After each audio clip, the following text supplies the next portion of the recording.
Good afternoon, everybody, and welcome to a new session of EIPA in Conversation. We are going to be for 1 hour together. It is a pleasure to see that participants are entering the room, and we have prepared for a very active conversation.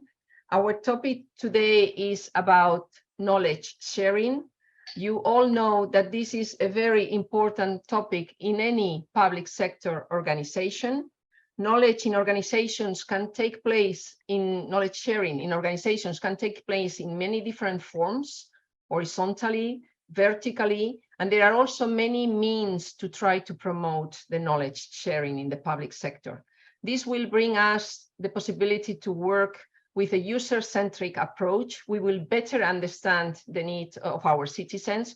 We will better understand the systems of works between our teams, our co-workers, and all together will enhance our public sector organization towards excellence.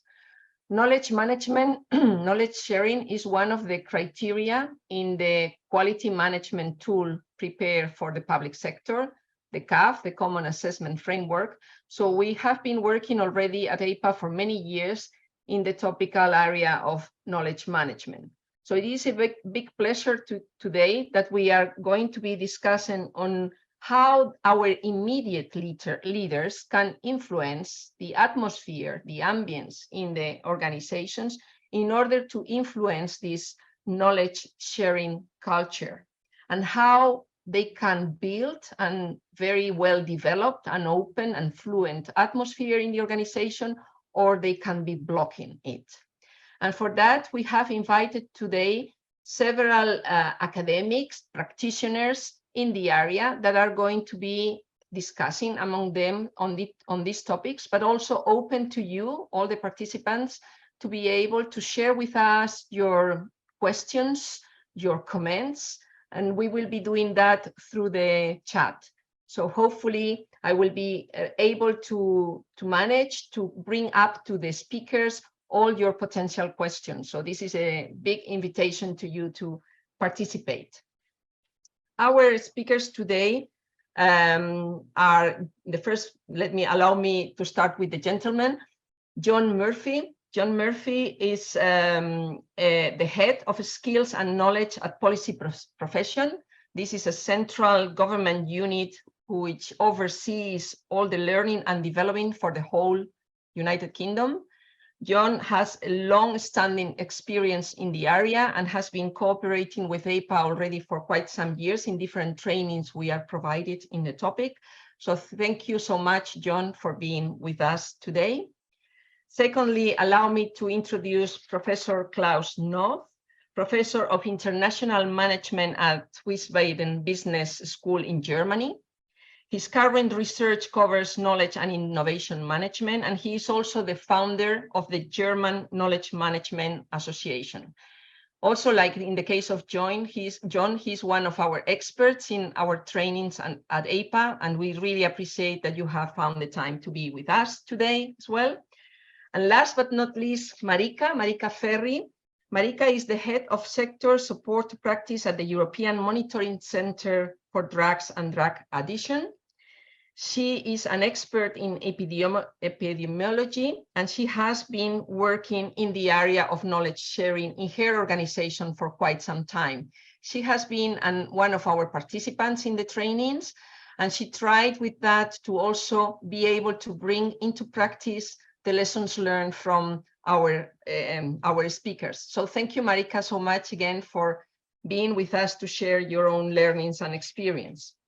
We will be organizing this conversation around different questions. So I will bring up the first one just for you to make the introductory remarks on the area, and then we can start discussing around it, and also looking at the chat to see what the participants can bring to us in these different aspects we are going to cover.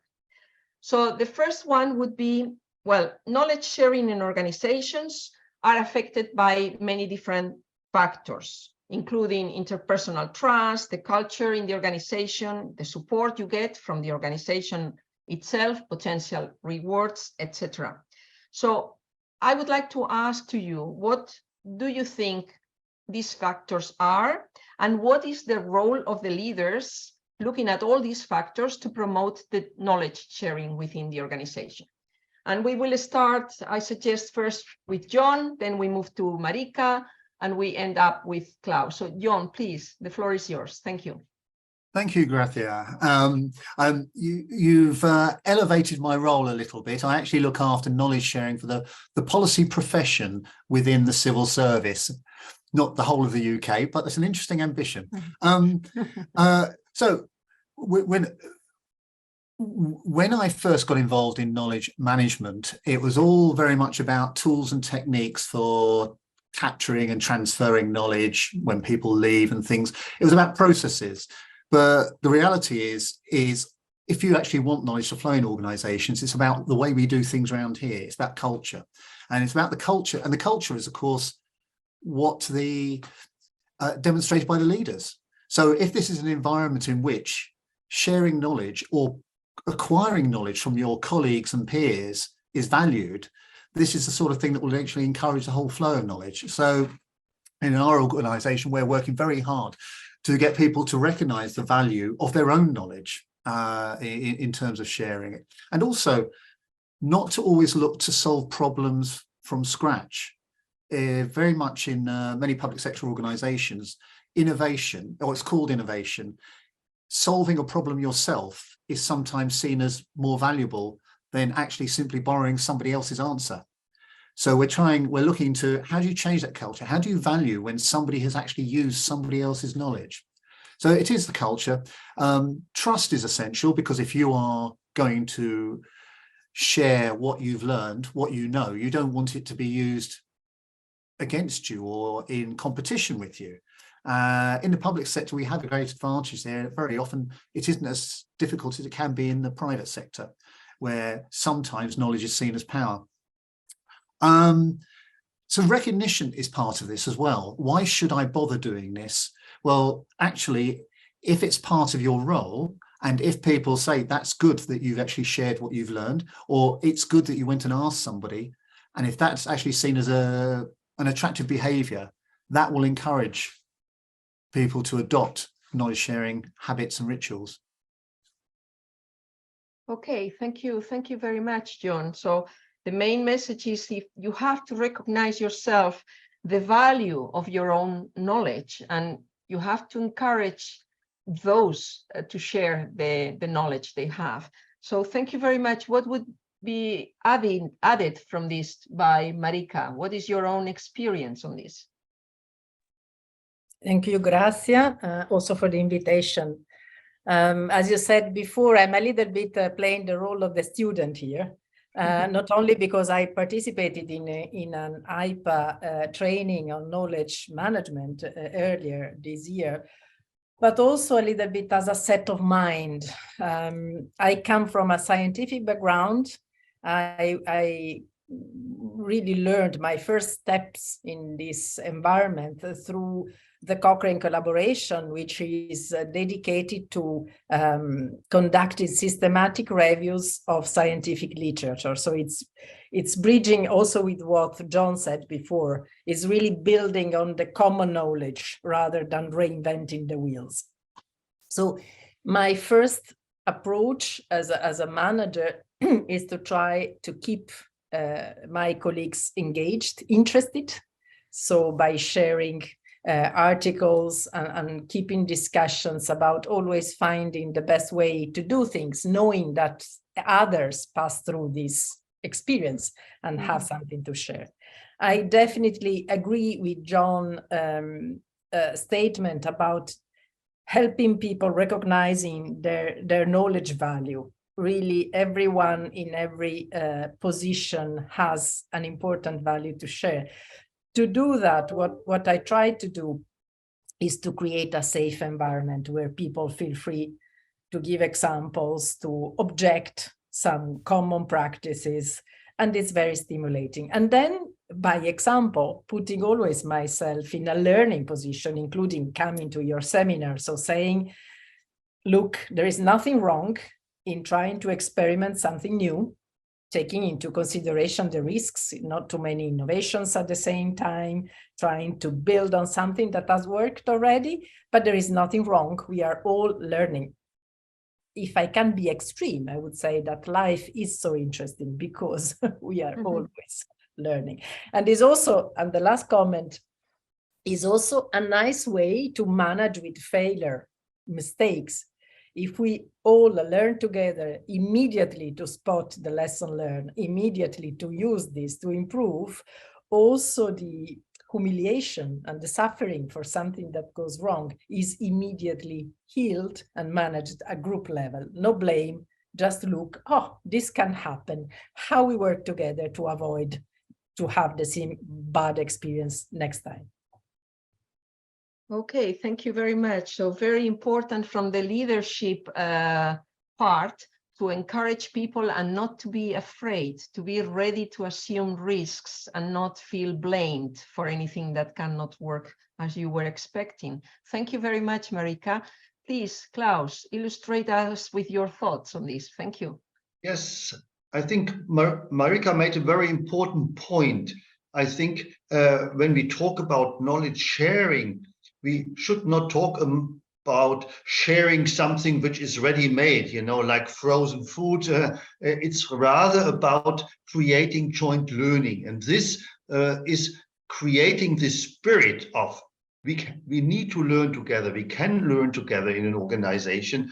And this is vital. We very often talk about a learning organization, which requires reflection, posing questions, being critical about what we do. So sharing knowledge is perhaps sometimes misleading because it might lead us to think there is something ready-made which is transferred knowledge from A to B. It's more this getting to know what have others been doing, and from this think, if there's a value for me, what can I learn? What can we do differently in this area? So it's more about, and I think this brings me also to leadership, the art of installing and nurturing this art of critical thinking in an organization. And I think this is something which is very important.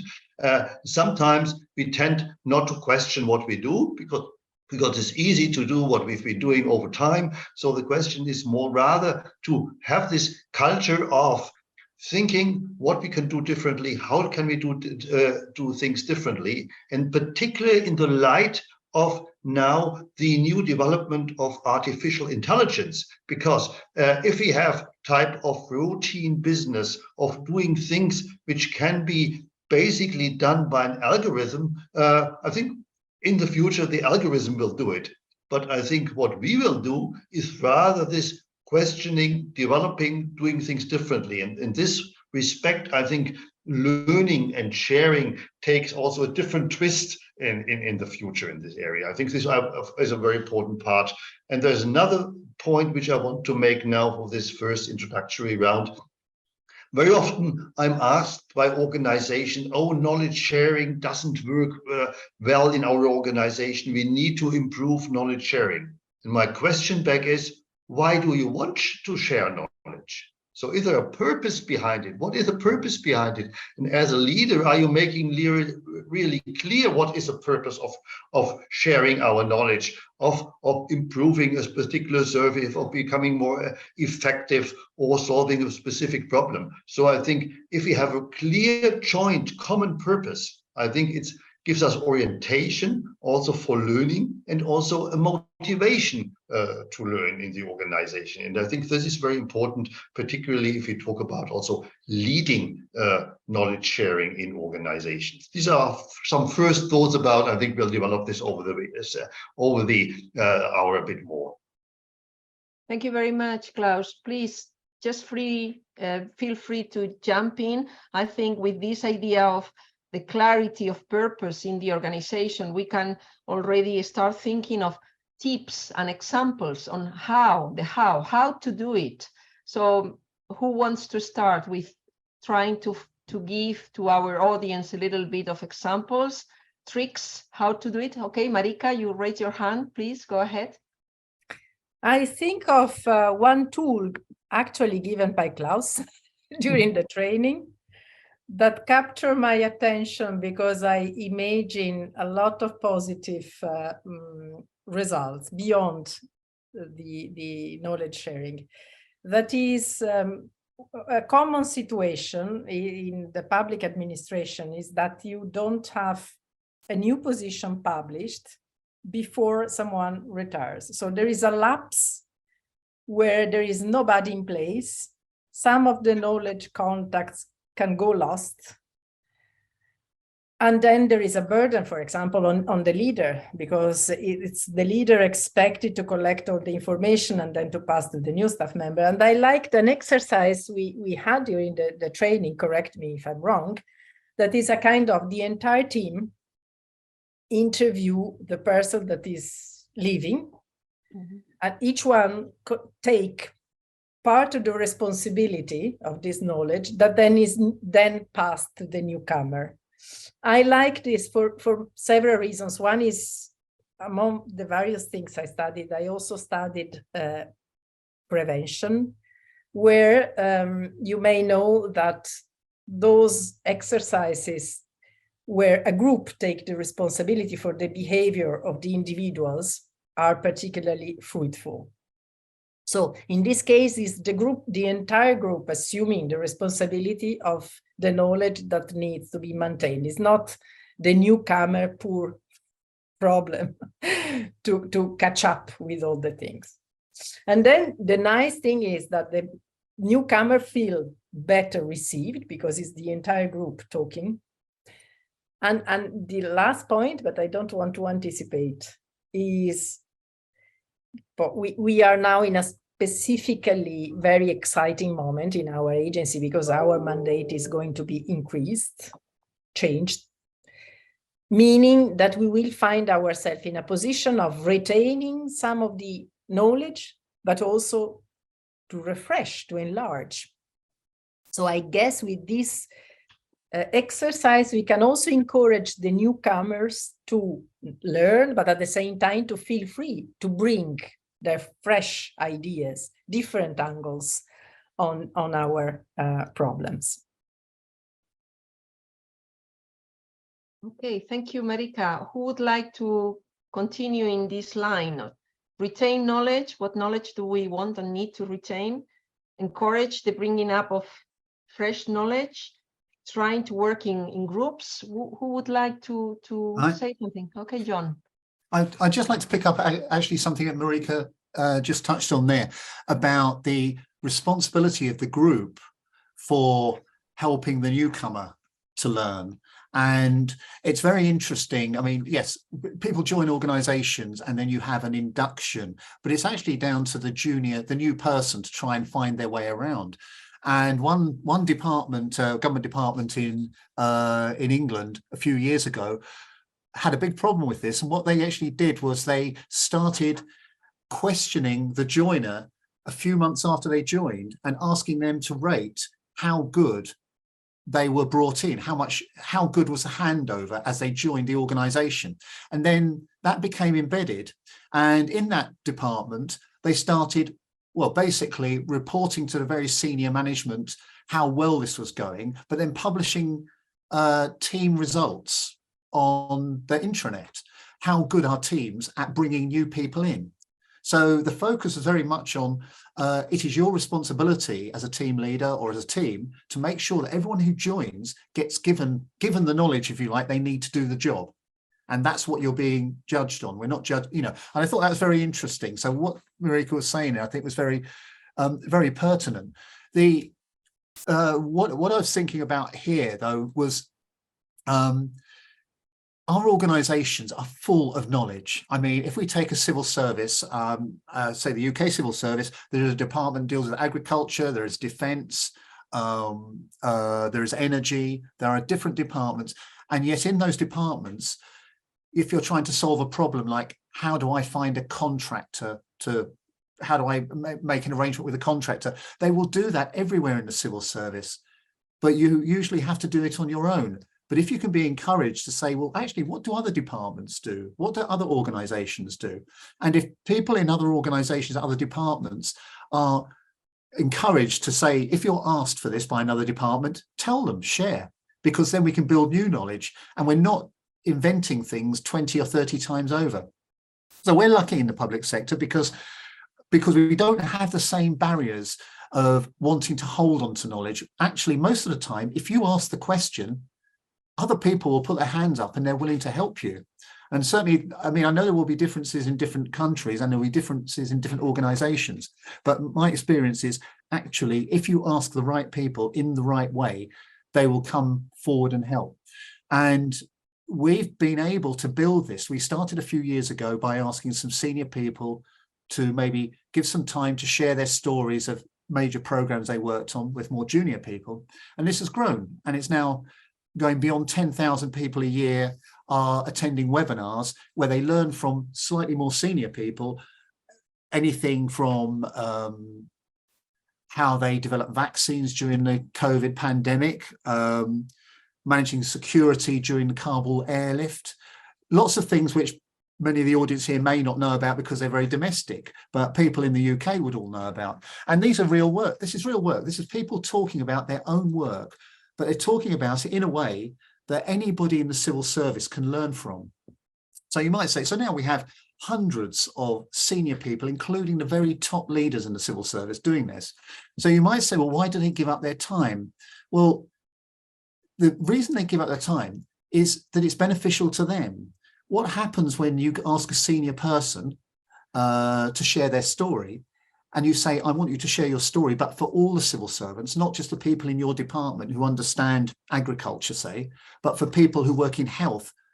What are the learning points in your career? What are the learning points about that program? And in the process of trying to translate their experience into something that other people can get value from, they themselves learn. And so that's why they keep coming back. And we found that if you can make the connections between your people, and everybody in the organization has something that other people would benefit from learning.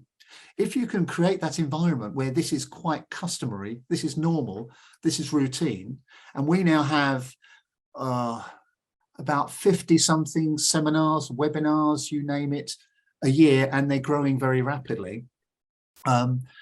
If you can create that environment, then actually people will voluntarily get together and start sharing knowledge. They will form forums, they will form random coffee meetings and things like that. So the flow of knowledge will be increased, but it's about creating that environment and creating that culture. I should probably give some more space to others now.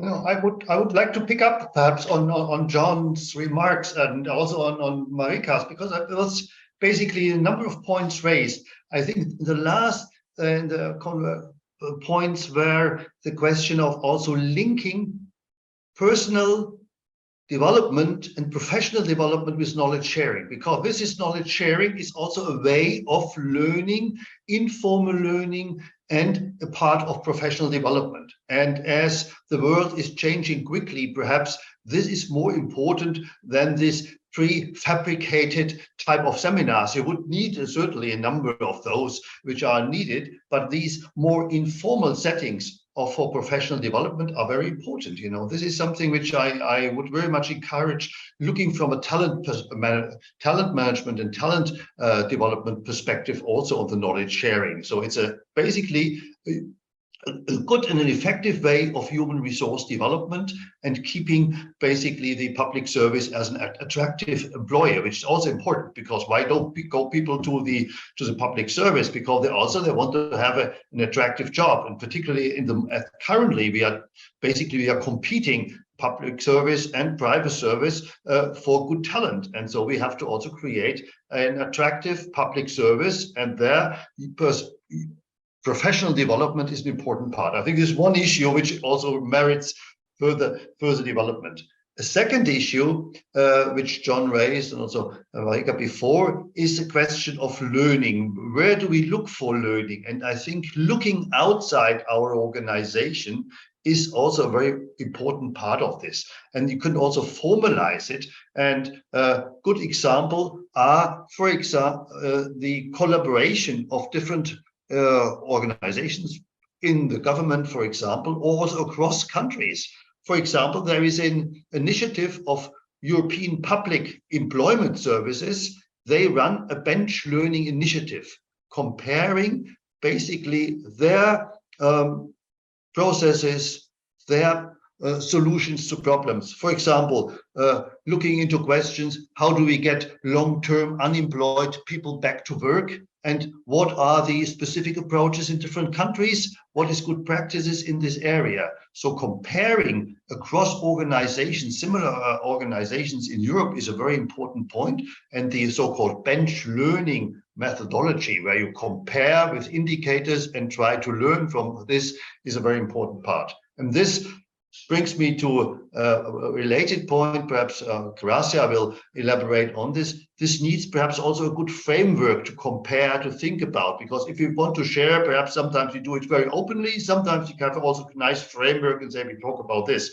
And there is a so-called common assessment framework in Europe, which helps to compare organizational performance and improve organizational performance. I think this is a very important part of this. The third part is the question of looking into teams and how you learn within teams. And I think the argument of Marika to say, perhaps think more about the level of developing teams is very important. A very short example, the city of Berlin, when there is an outgoing professional in a team, they systematically have a process of thinking, whom will we need as a successor? How will we be able to redistribute also the tasks, perhaps taking care of our experience and also perhaps also taking care of the possible competencies of a new person. So it's not just passing on knowledge, but combining it with also our own team development and combining it with our professional development. And they have team coaches who assist in such a process. I think this is also quite important, so that we do not think from this passing on knowledge, onboarding, you are in your slot and you have to fill your slot, but rather giving more freedom and or contribute to organizational renewal. These are also some arguments. You see, there's a number of fields which really we address, and in the seminar in Barcelona towards the end of April, certainly we'll talk about these issues much more in detail. Indeed, thank you, Klaus. We are covering the very different aspects when we talk about knowledge management, knowledge sharing. How does it work inside the organization in a daily basis? How does it work when we have these big waves of civil servants retiring in the coming years? At least in the case of Spain, for example, we have huge numbers that are going to be retiring in the coming years, and we need to learn the techniques. Very interesting what the example by Marika to create the group that is going to be preparing this successor when he or she arrives. Also recently I was talking with some people from a city council in Spain, a medium-sized city. And in Spain, often there is this problem that what Marika said, that happens in many countries, that you cannot fill in the position that is going to be left by the one retiring until that person has effectively left the position, so it's not there anymore. So how to prepare these? A lot of interesting examples have been given. Also the important topic of talent attraction and talent retention, I would say, because our youth, especially now after COVID with mobility, the telework, etc., it's not that easy to retain the young talent. So this is also a very important aspect. And as you said, Klaus, we need to look inside our own organizations, and the fact of having a quality framework that helps us to establish the methodology to work with all these elements, but also the system to do bench learning with other organizations is of major importance. So I would like to continue the debate, but also looking on top of or together with the role of the leaders in this promotion of knowledge sharing and the different facets in which we have to think when we are talking about knowledge management and knowledge sharing. I would also like to bring in the area of the employees, how these employees following their leaders can really themselves contribute to enhance this culture within the organization? And if you could tell us some examples or good experiences that the employees' involvement has been crucial in the success of the knowledge sharing. Thank you. If I can jump in, answering your question, but also making a reflection based on the first, the previous two input. One important thing, as particularly relevant for my organization, is an international organization. So one important thing is to keep into consideration the different cultures that are existing, different geographical cultures.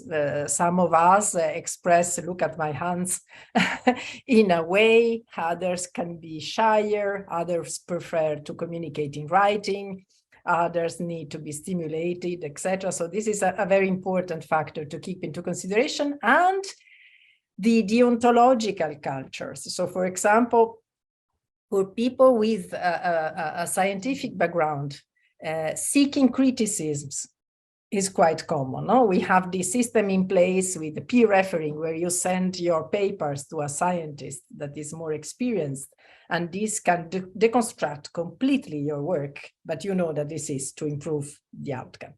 In other cultures, this can be, professional cultures, can be very difficult to handle this level of openness and criticism.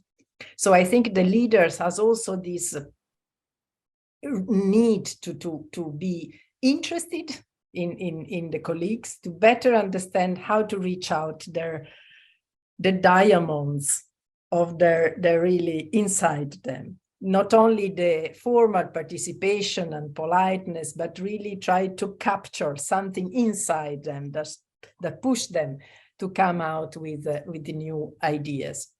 And getting back to your question, Gracia, what the employees can do, but really feel abundant, okay? When you join an organization, you are not only your CV, you are not only the project that has been given to you.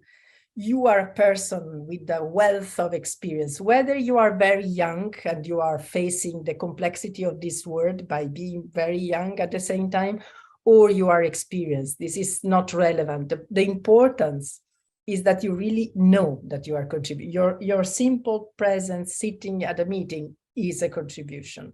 And another little thing is, in a team, we need all the personalities. We need the one that get immediately very passionate and speaks too much. We need the shyer one, because human beings live in groups. So don't feel you need to behave in another way. You are always right. You're right as you are. Your presence is contributing to the common knowledge.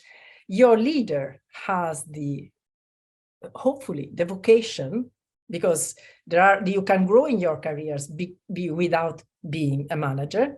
Once you decide to leave, as it was my case, to leave the scientific career to become a manager, you assume the responsibility and the roles of understanding people are the most valuable resources in an organization. So you really need to learn how to handle them in a way that their talent remain in the organization, that the best thing happening in their life after children and family is to come and to participate in the organization. It's a challenge, but it's an exciting challenge.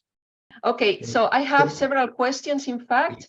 The first one is, have you got any practical tips on how to identify the critical knowledge in an organization?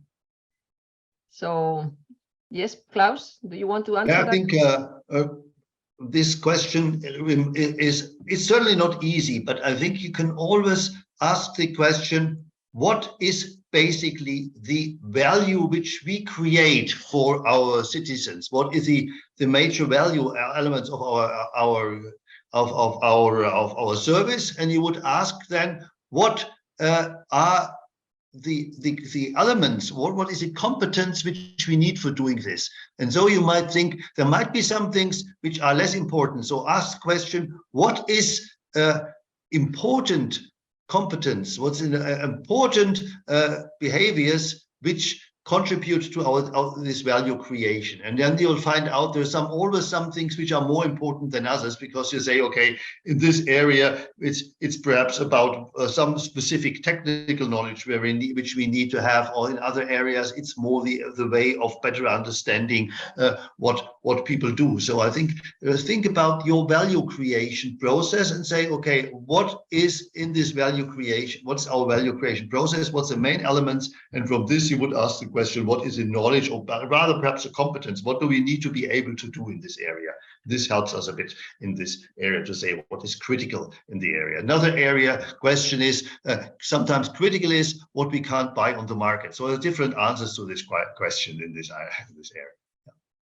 Okay, thank you. John, do you want to add anything to this one? How tips to identify critical knowledge? Well, it is, as Klaus says, it is very difficult. What I have seen, though, is, and it depends on the organisation, it depends on the kind of work that's involved, a kind of, what do you call it, a questionnaire approach to mapping out what a role does, and what can be replaced, what parts of a person's role are vested only in them. And therefore, those are the things you need to be sharing. I think it's very difficult, though, because when you look at the whole organization, people's roles are so varied that actually identifying specific individuals can be quite hard.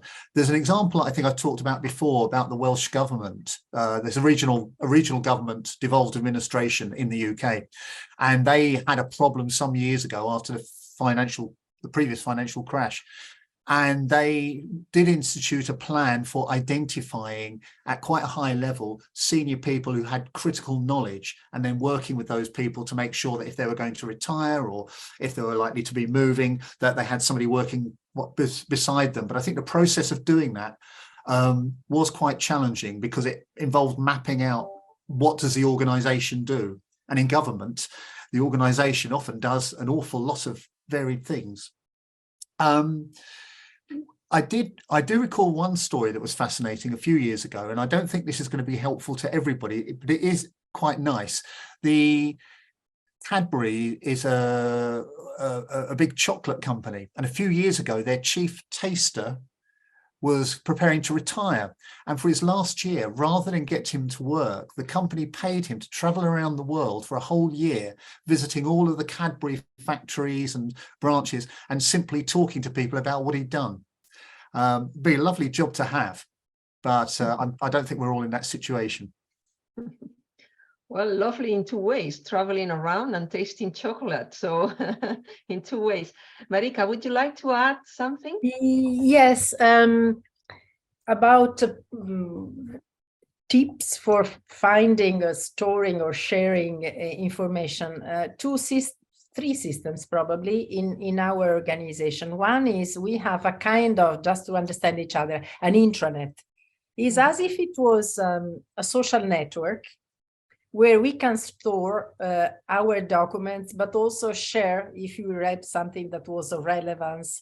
So in this way, there are two, I think, added value. One is that in whichever moment of your day you bumped into something that is of interest for someone in your organization, not necessarily for you, you have a place where to pin it. And then you can tag someone and people will recognize, so you know that the knowledge is shared some way. Another is a type of meeting our director initiated when he started, called operation rooms. So all the participants, independently really from their specific background, all the participants are committed to bring some knowledge about the topic. It can be a regional area imaging. So if you wish to participate, you can do your own researches, and then you share something. I did it. I spent an entire night.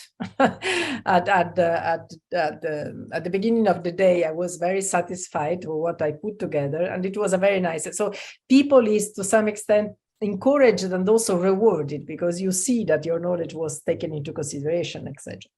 And then on a very small scale, at the sector I lead level, we started having weekly. Before it was every 2 weeks. After COVID, we started having weekly meetings for several reasons.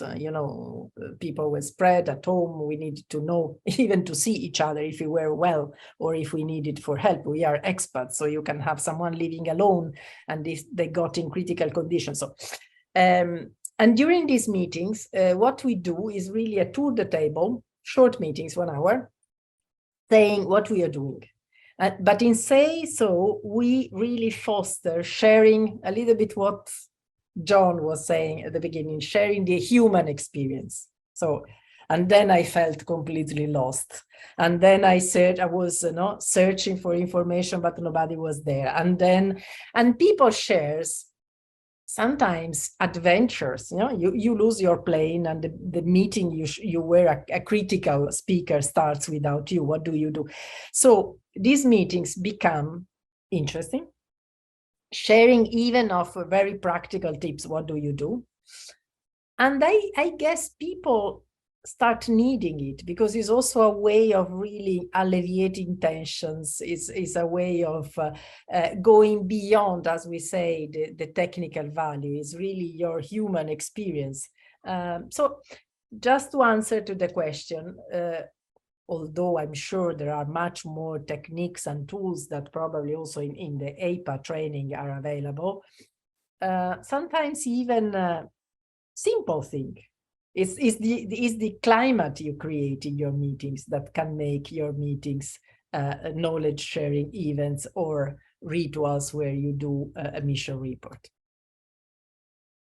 Okay, thank you. Thank you very much. So I think we already answered and gave some tips regarding the retention of the critical knowledge, or the sharing of the critical knowledge. We have a question from a member of the Committee of the Regions. How tools and processes versus habits and rituals can reinforce each other for an effective knowledge sharing? You often find one or the other in place, but not very effective. Thank you. Perhaps one short answer to this. I think in order to share knowledge, it's helpful to have some type of regular formats, which would be tools or processes, for example. In a number of organizations, what we do is in the regular meetings, the weekly meetings, there is a predefined slot and agenda topic, which means what have we learned last week, or what have we learned this week, depending on it. And it's not more than 15 minutes, and people talk about, okay, I've been on a seminar, or we had witnessed a new development, or whatsoever. So it creates a space for sharing, not talking too much, but it's basically creating a habit. And on the other hand, it's like a process or a tool of this in this area. So it helps very much. Another very effective tool, which also creates a habit, is to frequently carrying out after action reviews. Not only after a project, you might do it after a major task was completed, whatsoever. After action review, 3 questions: what was expected to happen, what happened, and what went well, what went wrong, and perhaps the 4th, what are we learning from this? And these type of simple things help to create habits. On the other hand, they are formats, and I compare it like with toothbrushing. You do it every day, and as you are cleaning your tooth every day, you don't question that. You do it; it becomes a regular practice. And I think this would be one of the answers to some of the other questions. Also, create regular practices on knowledge sharing, and this creates habits supported by a process, a tool, or whatsoever. Okay, thank you very much, Klaus. Anyone wants to add something? I would endorse that, I think. I mean, this is kind of reflective learning, and yes, you can do it in teams. You can do it in your team, and our team, every week we spend half an hour on a Friday doing it. What have we learned, and what surprises have there been? And it's usually just fun. But individually, it's very, very healthy to go through and think, what have I learned this week? What have I learned today? And I I worked with a permanent secretary, so somebody at the top of the civil service, and she used to reserve an hour of her time every Friday just to write down what she had learned that week. Now, obviously, she's at the top of the civil service. She's going to learn an awful lot. But that idea of actually just taking the time to think about what has happened to me in the last day, week, month, whatever, is invaluable. And doing it as a team as well can be really useful to the team. And as Klaus says, it's something that says, you know, this is perfectly normal. This is what we do. You know, we try to learn, and we try to learn from ourselves and from each other as we go through. Okay, thank you. Thank you very much. Okay, Marika, would you like to Yeah, add? I really like this conversation because I took a lot of notes for myself, and I will test some of the tips you generously gave. I was thinking that also what you mentioned before, the availability of people, if we ask, people is happy to guide us, to help us. I think this is a very good idea to be done at the individual team, but also big organization level. Imagine if a newly established agency came asking, sorry, how did you interpret this? How did you do? It would be very nice for us to be put in a position of reflecting on what we do with the fresh eye of someone that is starting. And it would be definitely good for the starting people, taking notes and then adapt the knowledge to their needs. So I think it's really fostering a kind of a big learning community. And I repeat, and getting back to your question, how do you help employees to be engaged in this continuous activity? Is showing us how it's never boring. If you are in a permanent learning position, you are never bored. You are always learning. If something goes wrong, you can immediately see and fix yourself because you are learning. So I think it's really a set of mind, and it's a win-win a game. Okay, thank you. Thank you. And I think this brings us to the last question. I'm going to merge two in one about motivation. So how or what tips would you give on how to motivate those demotivated colleagues who are going to retire or take early retirement to transfer their knowledge? What are your tips there? And also there is a question regarding that we have talked about recognition, the sharing. So what works well in your view regarding recognition? So motivation, recognition, tips there. Thank you. Yes, John? The person who's retiring or nearing retiring, and if they're not a chocolate taster at Cadbury's, the key thing is about, you know, it's a deeper sense of valuing that person's legacy, the first thing is, if somebody is going to be leaving, is to start as early as possible, because it's no good waiting until they've got a week to go and things like that, because you've sent a message, you don't really value them, you just want what you can get out of them. It's about partnering with them if they're going to be leaving in 6 months or retiring next year, and really stressing the importance, the value that you place as an organization, as a manager, as a leader, as a team, on that person's accumulated expertise. So you're appealing to something there, which is an opportunity for them to do more than their job, because they are doing something, they're giving back something that is unique to them. It is their take, their perspective. And so it's hugely valuable. And it's so you really got to try and appeal to that side, rather than try to go through some formal process of, you know, we'd like you to write everything down and have an exit interview and things like that. But the main thing is acting early, when it really makes the message that you value them as a person, you value their personal experience and their lifetime's experience. That's it's a hard one, but that's the way to go on that. On recognition, there's 3 things I'm thinking about here. The organization, the leadership can recognize people for giving.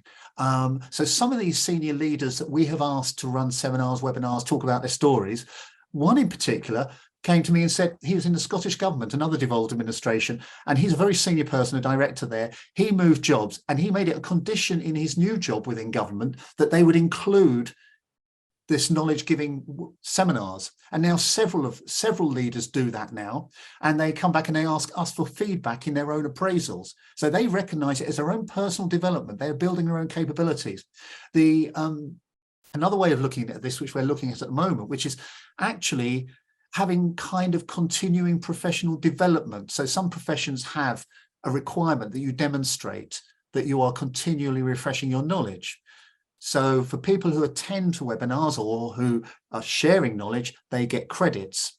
And that's a kind of professional avenue.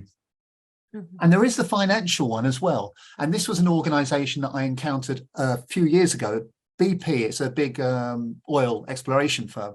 It had an issue with in a worldwide division where it was finding the same problems but trying to solve them separately and independently. So it invented a scheme called Steal with Pride, and basically it rewarded people every month around the world who were nominated for having stolen an idea from another part of the business.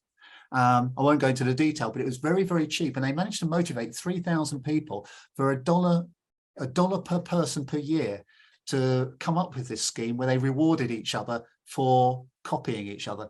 Anyway, I'd better give space to others. Thank you very much. Perhaps I would jump in from the other side, because there was this question, there's not always this nice brave new world. You have in public service, very often you have colleagues who are demotivated, who want to leave and early retirement. And how do we get the knowledge out of them? You know, you can't press it out. The question is perhaps also to try at least to offer them something. What we had made some good experience that we use interns, for example, people who are working as interns for 3 months, coming in and ask them to do a type of debriefing of these people who are perhaps demotivated, and these younger interns ask them questions, what have been doing, what are important things. Very often these colleagues who have been demotivated feel a bit recognized, because they say, okay, up to now nobody has cared. Now that you come, there is something which is for me also important to contribute in this area. And as it's not the old colleagues, but perhaps a new person from outside, it's easier to overcome this barrier, because they do not have a history with him or her on motivation or demotivation in this area. This might be a possibility. Another possibility, which is quite often used, but depends also how demotivated a person is. There might be a person who think, well, I might go for early retirement, but I might be willing to come and work part-time in order to share my knowledge, come back for some time in this area. So there might be other arrangements which help them, basically trying to value what they know. But I know there is a history behind that they are demotivated. So perhaps we might need to bring some other people in this area. Or we might need also to try to have them integrated better in a team in order to get things done. It's not an easy issue, but there are ways around it.